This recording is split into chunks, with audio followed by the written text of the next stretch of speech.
হাওড়ার ফুলের মার্কেটে কে কে গেছে অবশ্যই কিন্তু কমেন্টে জানো। আমরা কিন্তু চলে গেছিলাম হাওড়ার ফুলের মার্কেট, আর এখানে কিন্তু চলে গেছিলাম তার একটা কারণ ছিল, কারণ আমার দিদির বাড়িতে কিন্তু তারা মায়ের পুজো ছিল।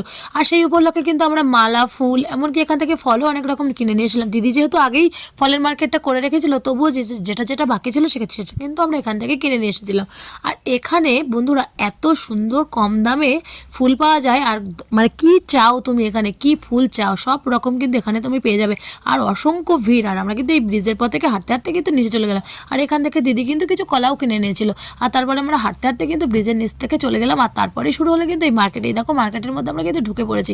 এখান থেকে আমরা কিন্তু জবা ফুলের মালা, তারপরে এখান থেকে রজনীগন্ধা ফুলের মালা, গোলাপ ফুলের মালা, সম্পূর্ণ সব কিছু কিন্তু এখান থেকে কুচো ফুল সব কিছু কিন্তু পেয়ে গেছি, তুলসী পাতা, মানে এভরিথিং তুমি যা যা চাইবে। আর এখানে কিন্তু অনেক কম দামে পাইকারি রেটে এবং খুচরো সব রকমই কিন্তু বিক্রি হয়। কিন্তু তুমি যদি একটু বার্গেটিং করে নিতে পারো তাহলে কিন্তু আরও ভালো হয়। এরা একরকম দাম বলবে, তুমি যদি বার্গেটিং করো তাহলে কিন্তু অনেকটাই কম দামে এখানে পেতে পারো। আর তারপর দেখো বেলপাতার মালাও এখান থেকে আমরা নিয়ে নিয়েছিলাম। আর কিছু কিছু জিনিস ডাব টাব যেগুলো বাকি ছিল সেগুলোও কিন্তু আমরা নিয়ে নিয়েছিলাম।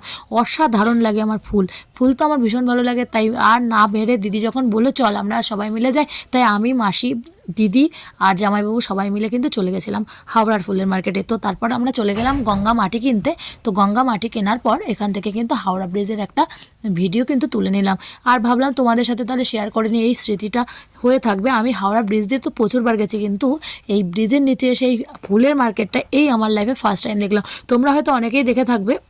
এখানে কিন্তু অনেক ফটোশ্যুট, অনেক ওয়েডিং শ্যুট হচ্ছিল, আমরা সেগুলো দেখেছি। আর দেখো নিচ থেকে ওপর থেকে ব্রিজের নিচ থেকে দেখো কত মানুষজন। আর এই দেখো এই ফরেনারে, এখানে কিন্তু একটা মেয়ে, যে মেয়েটা দেখছো এই মেয়েটা কিন্তু আমাকে হাই করেছিল আর আমার সাথে একটা ফটোও তুলেছিল। যাই হোক, তারপর কিন্তু আমরা আস্তে আস্তে রিটার্ন করেছিলাম। আমার ভিডিওটা কেমন হয়েছে অবশ্যই কিন্তু জানিও। আর নেক্সট পার্ট নিয়ে আমি কিন্তু আবার চলে আসি দিদির বাড়ির কালী পুজো নিয়ে।